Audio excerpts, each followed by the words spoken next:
Welcome back, guys. Today is the last episode for this season 3, episode 10. And if you're new on my channel, my name is Lumi. And if you're a subscriber, you already know what I'm about. I'll start as usual with the update. I don't have my AirPods. I'm too tired to get all of that. It's still intense, but again, it's slightly manageable. We're adapting, but there's still a lot of noise. And for the past 2-3 days now, we've had like very high Schumann resonance. And I'm not surprised because we're going into a full moon in Capricorn tomorrow. And then we're going into Leo season, which is sun, which is the brightest period of the year, especially here on this side of the world. So things are ramping up. And it's getting more intense. But again, like I said, there's a little bit of stability, just a little bit different than the norm. So today, my topic that I want to speak on today is simply under still the same topic of division, which is the illusion of unity. But today is the teacher and the student. I've held on to this exploration, or should I say this thing that I've discovered or stumbled upon almost like 6-7 months ago, if I remember correctly. And I played around with it, but because I didn't see anything or anyone around me, again, it's the norm of looking outside of myself to see this is new. I haven't heard this anywhere except in 1 or 2 places.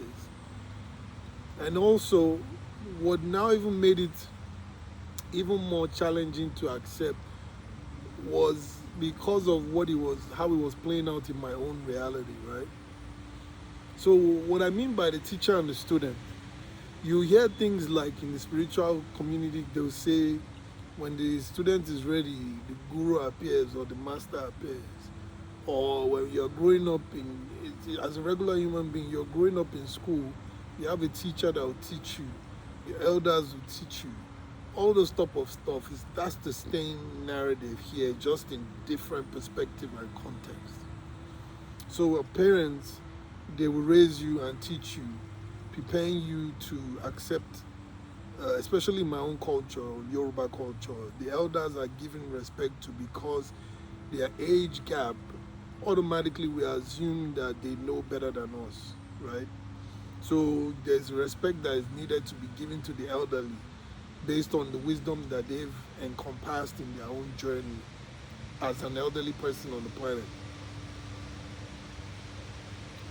Also, in religious beliefs too, you have God being the source of the wisdom. God is like the teacher, and then you are kind of like the student learning from God through different practices, either reading the Bible, praying, studying, Bible study. All this stuff are still under that guise of teacher and student, program. And there's always nothing wrong with all these programs.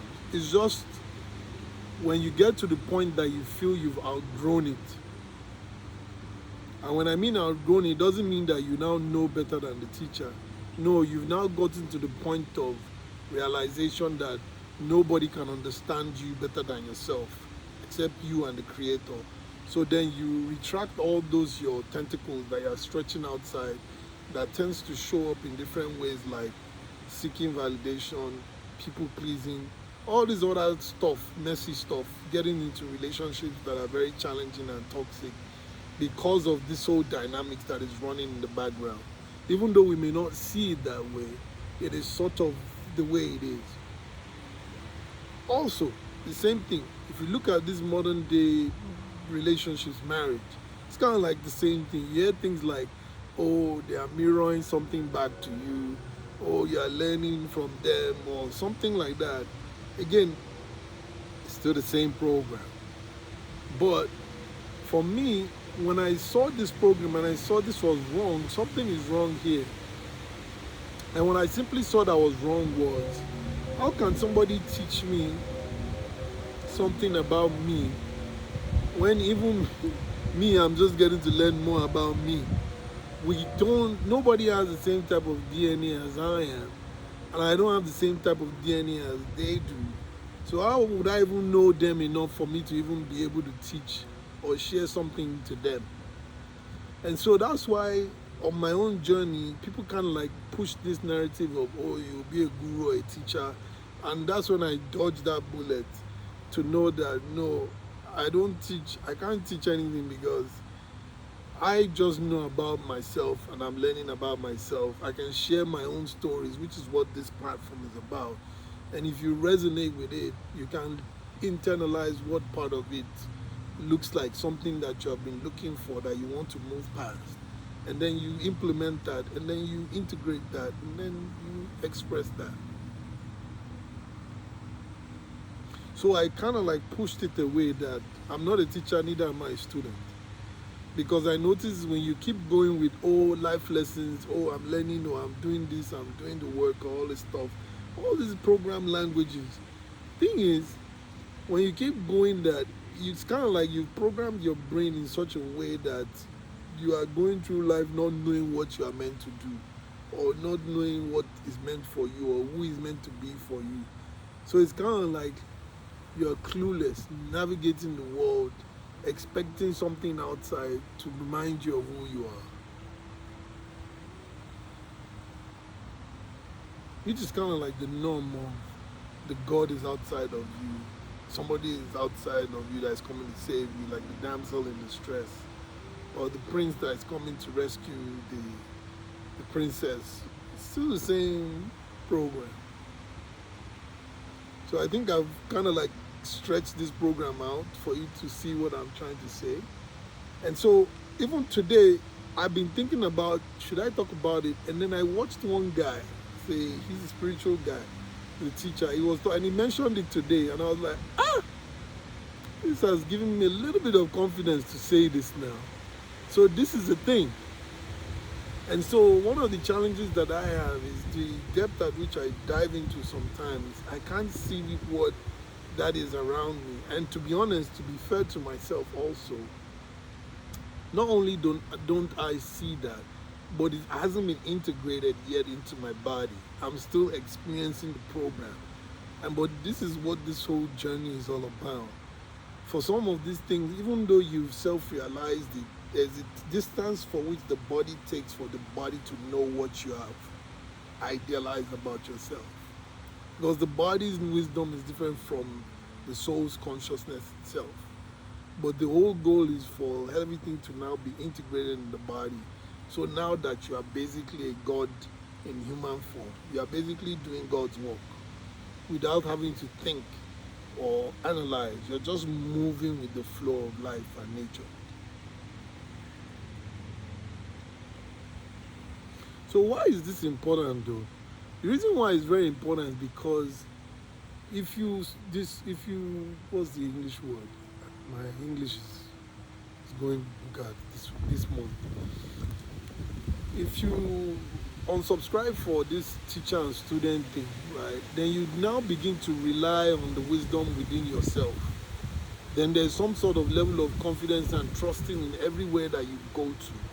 Like in the Bible, I read one part of the Bible that's sticking out. In the Bible, it says, don't think of what you are going to say, or something like that. Like, don't think of what you are going to say when you get there. The word will come out, something like that. Which is kind of like this norm of trusting in yourself and believing in yourself to know what to say and do when you are meant to say it, or when it's meant to be done. And I know it's as difficult as it said, but it's the fact. And sometimes I'll see myself, I'll rise to this occasion, and sometimes I will crumble. But then I'm aware of when I crumble to look forward to the rise again. So when you now start following the unsubscription of this, depending on your own journey with God, it might take 2 minutes, it might take one day, it might take years. We don't know. Nobody knows all these things. But for me, I'm still seeing it play out, where I'm still seeing things, I'm learning things, and I'm like, but that's not who I am.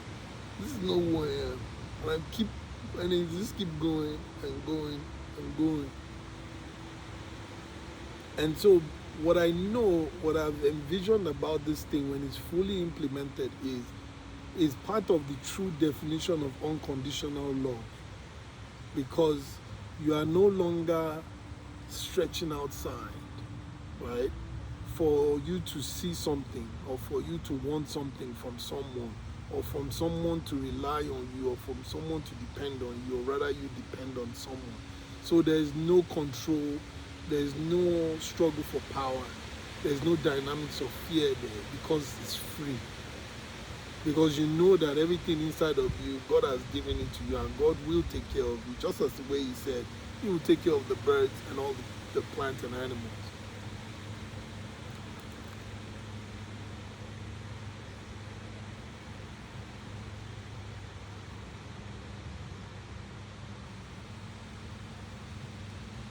So that's why I thought I'll use this as my last episode to finish this season.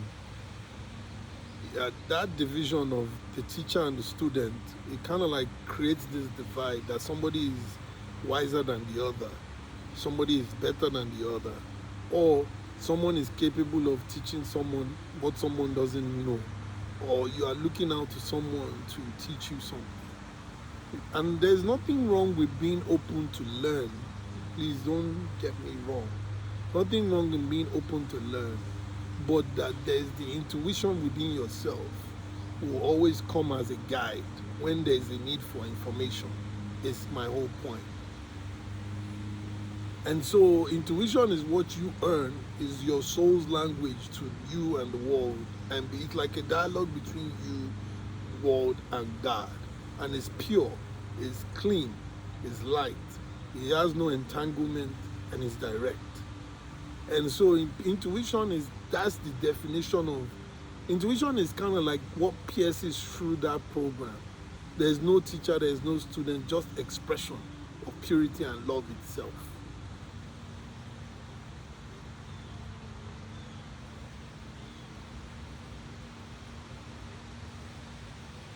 So you see, the last part I'll just bring it to another form of relevance is when you're in a workplace, you have the boss, the managing director, the director, the vice president, all of that stuff. This is normal way society is set up, like a hierarchical structure. It's not flat because one has more experience than the other, so one now needs to be paid higher and all of that stuff. Again, still kind of like the program. And even though what I'm saying sounds absurd, but think about all the dynamics that this thing causes in the working environment, the toxicity, the manipulation, the bureaucracy. This is what causes all those things to keep being there. It's like kill or be killed. Pretend to tolerate and pretend to enjoy and manage. And so the organization doesn't flourish the best way it's meant to be, because people are not really caring about the organization. They are caring about their promotion and how much they make. And that's kind of like the structure, the way the organization is set up from the whole strong is, I want all of you to come in here and help me fulfill this goal. And there's really nothing wrong with that. Again, that's just one way to do things. And if it's balanced, it works well. But if it's not balanced, we fall into these dynamics of competition over collaboration.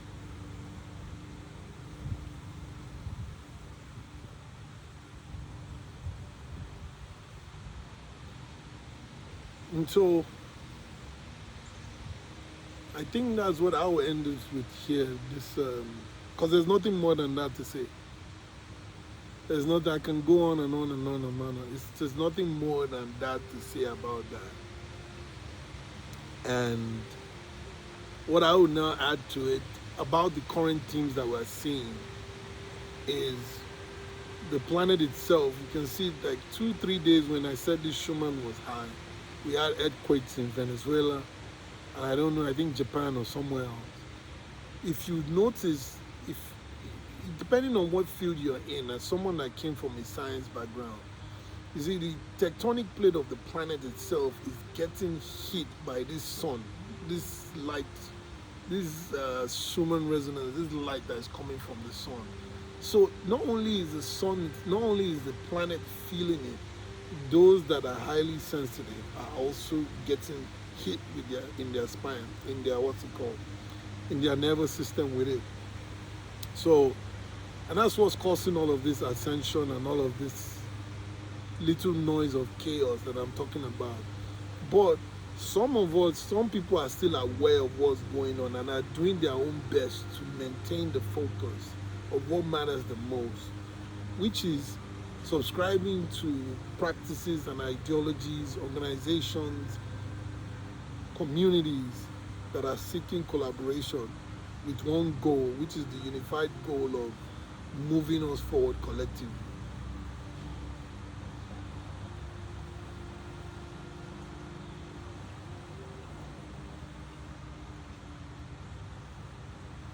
So that's it.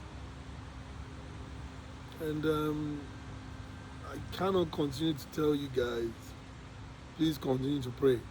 Pray for peace for us, for yourself, for me, for all of us that were doing this journey for God. And it's selfish to say it's for God because I'm also we're all benefiting from it individually as a soul. But at the same time, we could choose to go to the material and seek power and conquer, even though it's God's alignment that we are putting in the forefront. Doesn't still take away from that. But so please continue to, let's say, a little prayer every day for your country, for your state, wherever you find yourself, wherever you're watching this from. And let's continue pushing. Let's continue trying. We're making it slowly, not as fast as I would want us to do it, but it's going. And so for some of the things that I'm working on, it's also beginning to take little shape. Again, not at the pace at which I want to, but at least it's still moving to some extent. So like and subscribe, share to those you feel that are in need of such a message. And I'll see you in the next season. I don't know when that will be, but hopefully sometime soon. All right, thank you for watching. Take care. Bye.